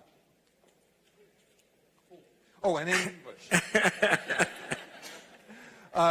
The process of reconstructing the organizational and mobilizational structures of the Workers' Party will play a fundamental role in determining the future trajectory of democracy in Brazil.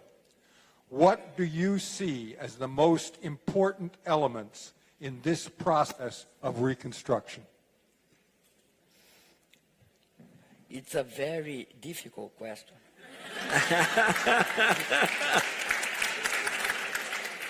Mas é a questão que está posta para nós. Por isso ela é muito difícil.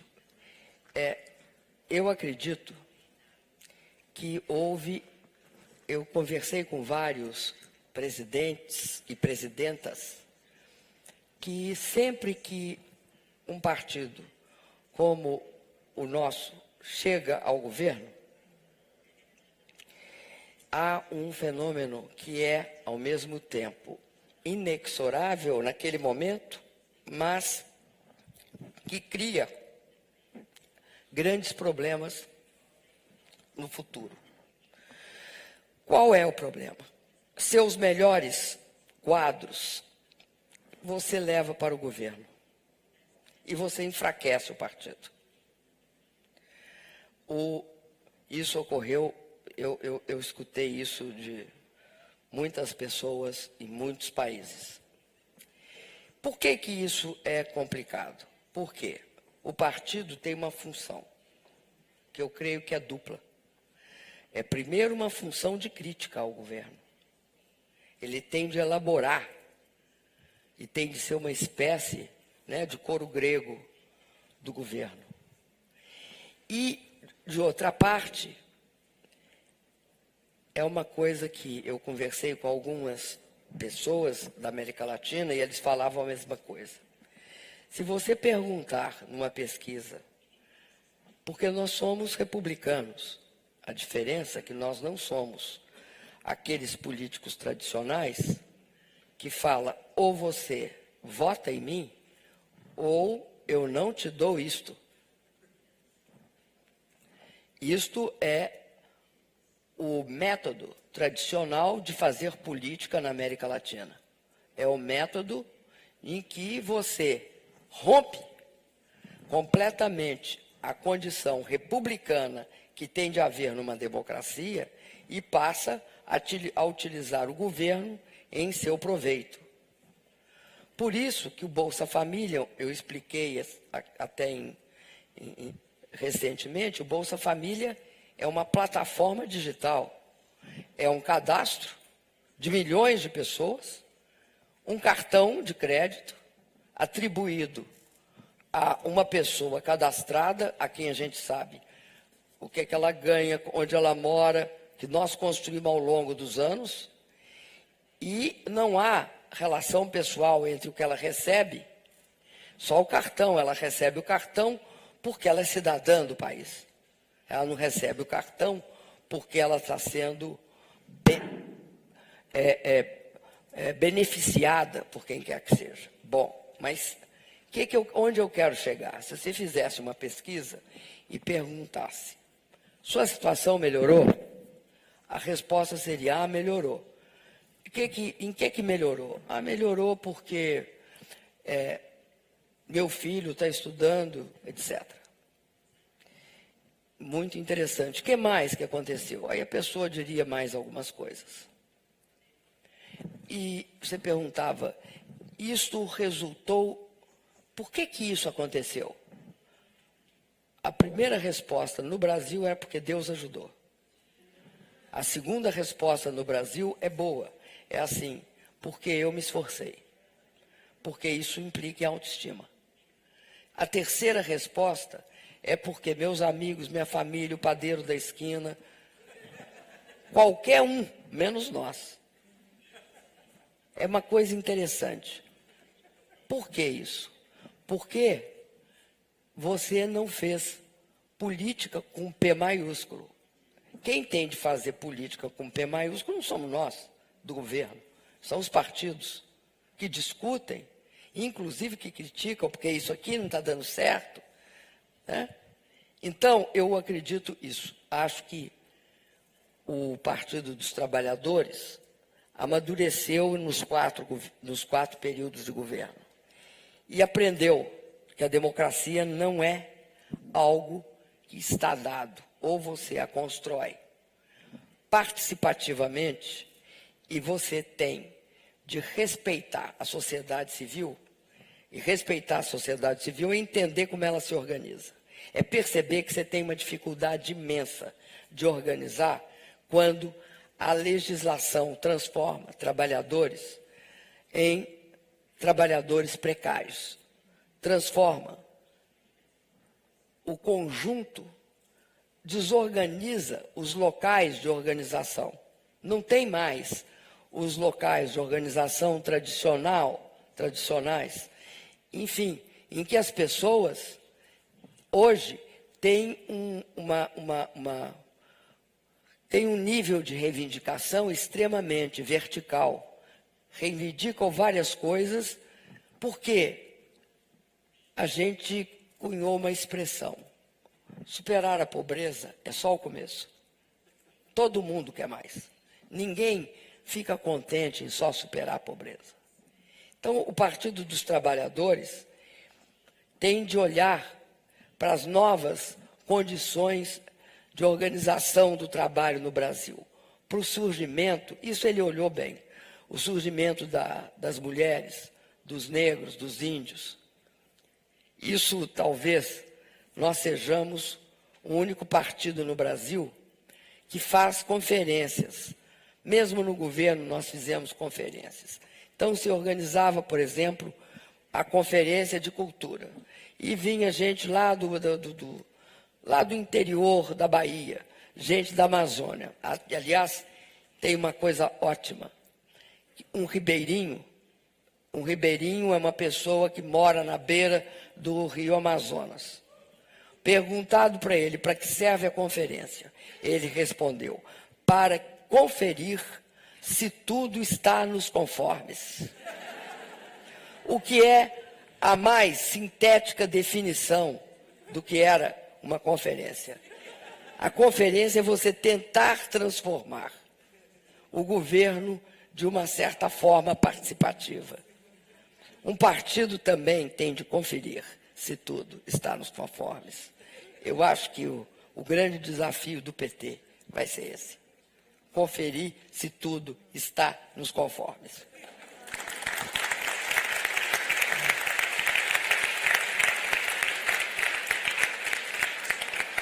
Unfortunately, we are very close to being out of time. We've received many excellent questions from you, so we're going to conclude. I will read 2 questions from the audience and 1 question online, and unfortunately, we will have to conclude in 10 minutes. So with that, the first question, there's a Portuguese translation here, is Transparency International ranks Brazil as among the most corrupt countries in the world. What do you think the administration can do to address this? Second, this is an online question. June 2013 is like a political Rorschach test. For many people, point to it as the rupture from which the rest of the turmoil flowed.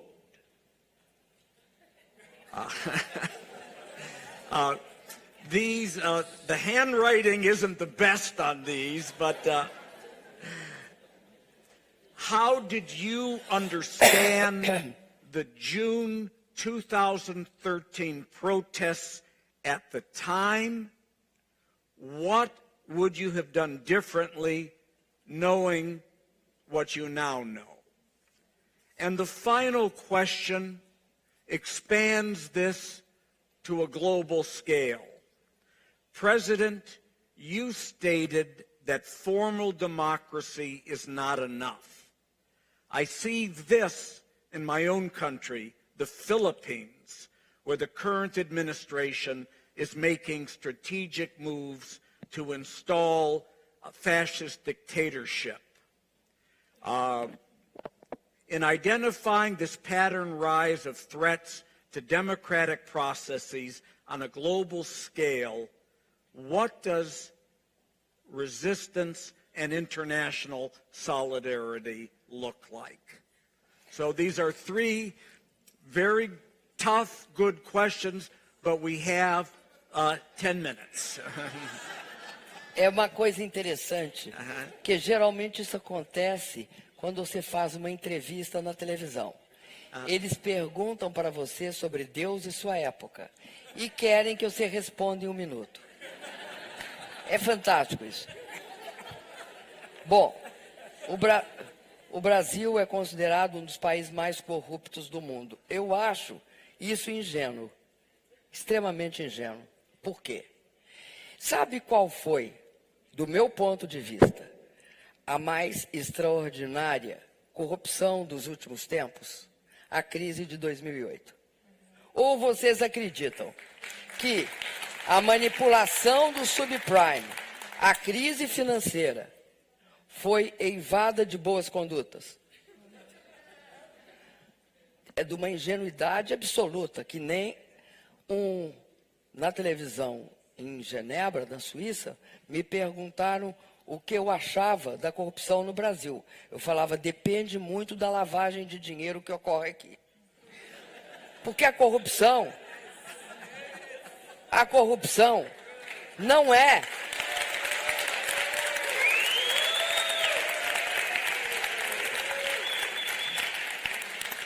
A mesma coisa, eu ia falar, ocorre com o crime organizado no Brasil. Achar que o crime organizado no Brasil está nas favelas é a mais pura tolice. O crime organizado está onde está o dinheiro. O que você tem de descobrir para fazer qualquer combate, seja evasão de divisa, a evasão fiscal, aliás, os paraísos fiscais chamam paraísos fiscais por causa de que o grosso dos seus recursos advém de sonegação, ou seja, não pagamento de impostos, ou engenharia tributária, ou esconder recursos. Dentro desta categoria você tem corrupção, droga, terrorismo, tráfico de armas. É assim que funciona. E você tem uma rede. Quando eu digo que houve, e depende de um país para o outro, o que é considerado corrupção e o que não é. Tem muitas coisas que são consideradas corrupção no Brasil que aqui não são. Lobby, por exemplo. O Brasil não disciplinou lobby. Não disciplinou. E aí há uma espécie de hipocrisia de não disciplinar. Porque o lobby existe. A procura do governo. Aqui se chama revolving door, né? O fato de que é possível ter essa interferência. Bom, mas eu acho que, em que pese essas considerações, havia que combater a corrupção. Não por um moralismo qualquer, por um moralismo... Eu ia falar uma palavra em francês, mas não vou, não. Por um moralismo qualquer. Mas, por quê? Porque ele tem um fortíssimo fator de disrupção social, de concentração indevida de poder. E, além disso, de utilização do dinheiro público para fins que não são aqueles que um país que não tem. Nós não podemos jogar dinheiro pela janela no Brasil. Nós não podemos pagar taxas absurdas. Então, eu digo para vocês, no Brasil, uma época, logo no início, quando o presidente Lula era presidente, eu era chefe da Casa Civil, eu fui acusada de bolivariana, porque eu quis... é acusada de bolivariana, porque você não pisca, te acusam de bolivariana. Por quê? Porque eu quis uma licitação que tivesse cláusulas muito claras e que impedisse o sobrepreço. Porque não é só aquilo que se sabe, é todo o processo que leva aos leilões. Ou vocês acham que para se ter um leilão com grande capacidade de concorrência, porque precisa de ter concorrência, tudo que não quer é que tenha concorrência. Aliás, essa é uma característica. Então, eu quero dizer o seguinte, todas essas pessoas que estão sendo julgadas pela Petrobras, eu as conheci. Eu assumi o governo em 2011. No final de 2011, estavam todas demitidas. Não porque eu soubesse que eram corruptas, mas eu os achava, pela convivência, que eram incompetentes. Eu teria, da mesma forma, se soubesse que eram os corruptos, demitido no segundo dia. Mas a gente não sabia que eles eram corruptos, eu os achava incompetentes. Não um deles. Teve um que foi demitido no final do ano, que foi quem descobriu o pré-sal. Ele pediu para ser demitido, porque ele estava doente. Esse não era corrupto.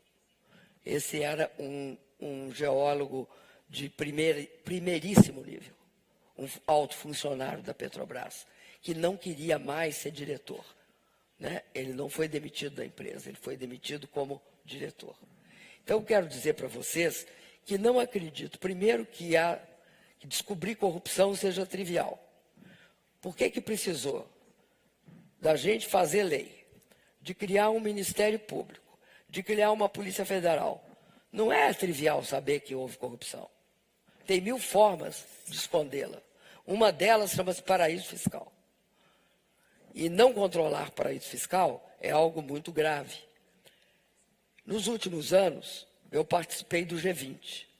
Logo depois da crise de 2008, 2009, um dos maiores problemas do G20 foi controlar os paraísos fiscais. Até então, eles eram lindos, leves e soltos. Sim, ninguém controlava. Tem aquele livro do Ziegler, não sei se vocês conhecem, que é um livro de final dos anos 70 e início dos 80. A Suíça lava mais branco. Isso era público e notório. Quem é que não sabia disso? Quem é que não sabe que é uma rede de paraísos fiscais? Não é um paraíso fiscal, é uma rede. E quem é que não sabe que a sustentação dessa rede é financeira? Ou ela caiu do céu? Então, há que ter uma noção um pouco menos ingênua sobre o que é a corrupção no mundo.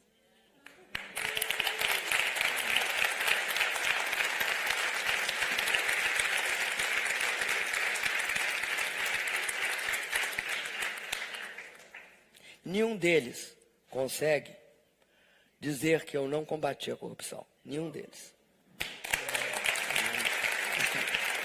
Agora, essa aqui eu não entendi direito. No. I don't understand really. Sure. We'll skip this one. So What that turmoil? What turmoil se refers? June 2013. 2013. Eu quero dizer que eu considerei as manifestações de 2013, naquela época, manifestações justas. Tanto é assim que fizemos vários programas para responder aquelas manifestações. Entre eles, um programa de saúde que se chamou Mais Médicos, porque nós avaliamos, havia uma reivindicação que apareceu nas manifestações sobre saúde melhor. E havia um grande equívoco que se demonstrou no futuro, que queria um padrão FIFA. Pararam de falar em padrão FIFA depois que a corrupção na FIFA ficou exposta. Mas, durante o ano de 2013, muito falaram em padrão FIFA. Muito, não foi pouco, não. E quero dizer que nós aceitamos uma série e dialogamos com a manifestação. Eu acho que o Mais Médicos, que trouxe para o Brasil 18 mil e poucos médicos, para atender 63 milhões de pessoas, e abriu as escolas de medicina no interior do país, escolas que foram fechadas agora, ele decorre daí.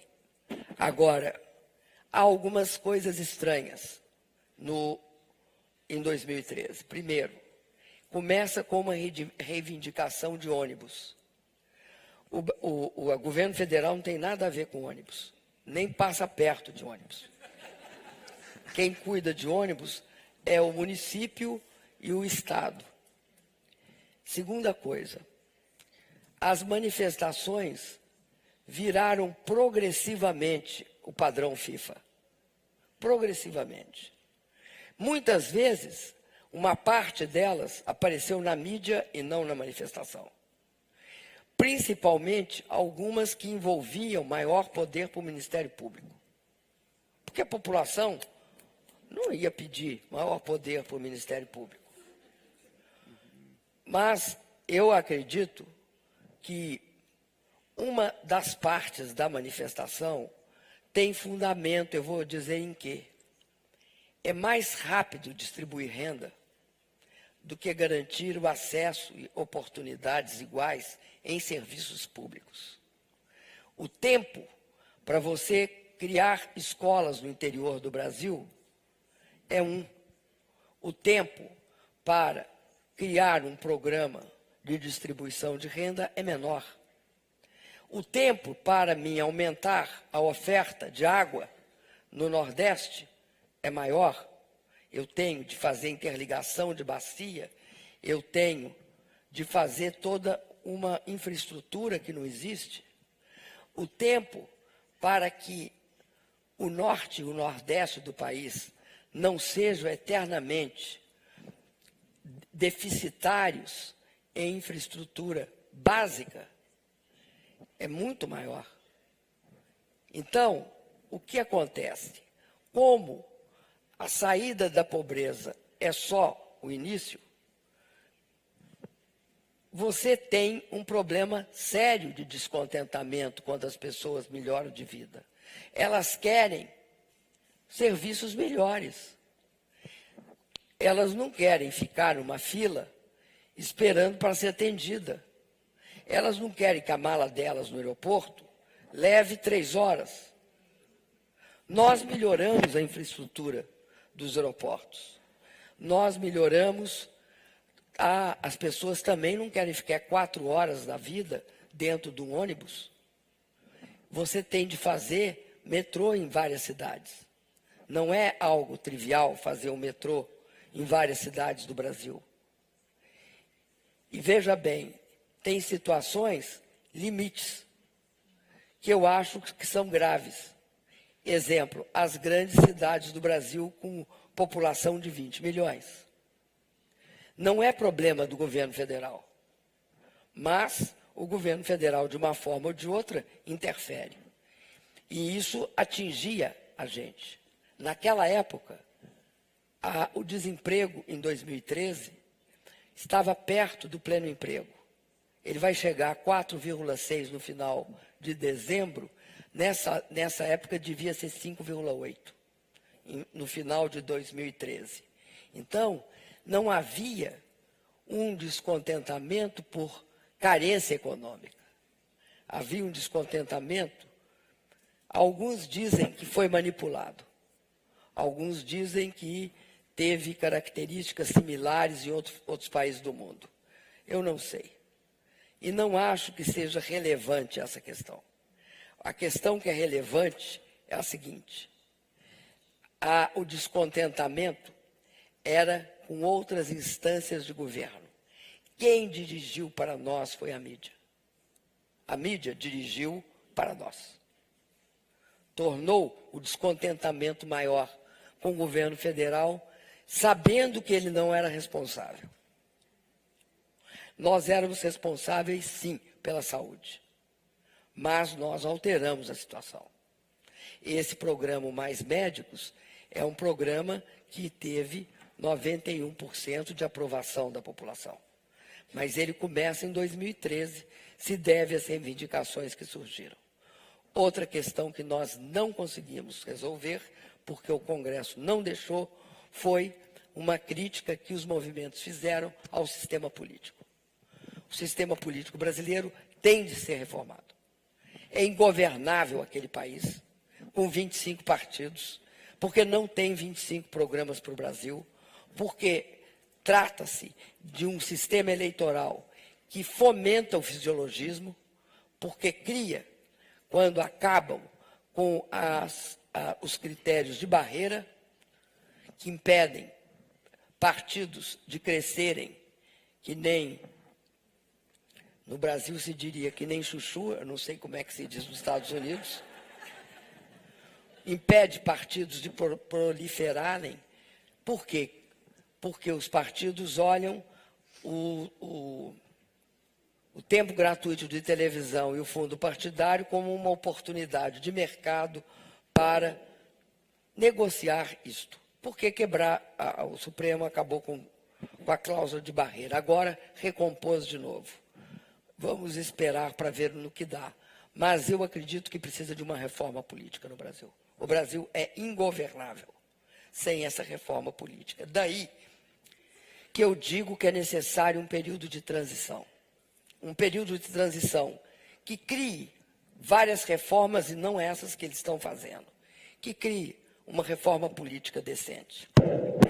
E não aquela reforma política que a raposa faz para o galinheiro, que é uma reforma política que a raposa abre as portas do galinheiro para si mesma. Então, uma reforma política que conduza a um sistema político não perfeito, porque não existe.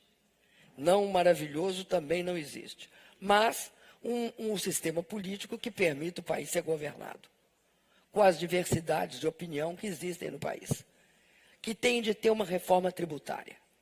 É impossível o Brasil só tributar a classe média e os trabalhadores e a pobreza. É impossível isso. Não é sustentável. Por mais que você esteja no ciclo econômico positivo, como nós já tivemos, você não consegue reverter. É imprescindível que haja distribuição de renda no Brasil. Distribuição de renda no Brasil é igual a casa e terra. Patrimônio. 2, é igual a educação de qualidade para todos. De qualidade. E educação de qualidade exige dinheiro. Não se pode ter educação de qualidade sem professor bem pago. Não pode ter. O que não acontece, o que acontece em qualquer país do mundo. E tem de ter aposentadoria digna. É impossível que o Brasil, nessa altura do campeonato, nessa altura do século XXI, volte atrás em tudo que conquistou, porque há uma rede de proteção previdenciária. Tem de fazer ajuste na idade? Tem, porque a expectativa de vida aumentou. Até nós somos responsáveis por isso. Mas não é essa reforma que querem. Aqui não tem uma coisa que chama 401K? Pois muito bem. Onde tem o maior funding dentro do governo federal da administração? É na Previdência. A Previdência é um dos maiores fundings, ou seja, onde tem mais dinheiro no Brasil. Que querem os reformadores colocar a mão nesse dinheiro. Transformar a Previdência Pública num 401K.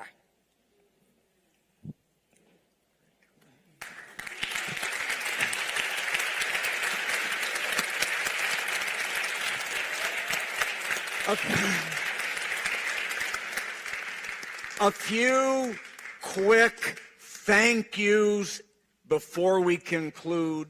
To put this event together required many, many different and diverse groups and people on campus.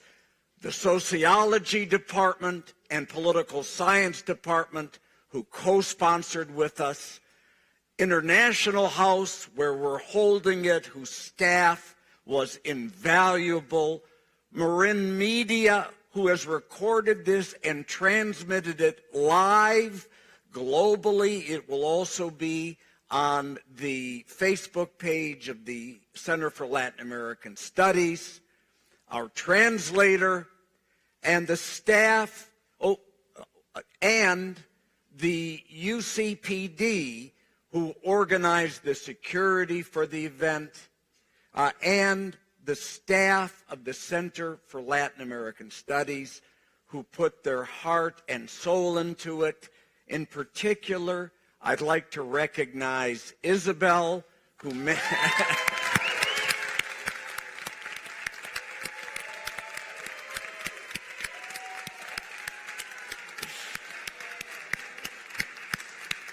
Isabel didn't simply organize the event, she lived it.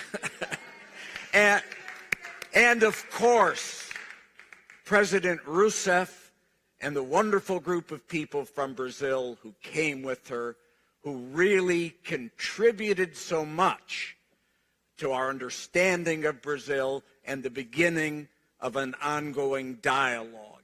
And let me not leave out you, who was an enthusiastic audience of many different opinions. And the Professor Harley Schenck.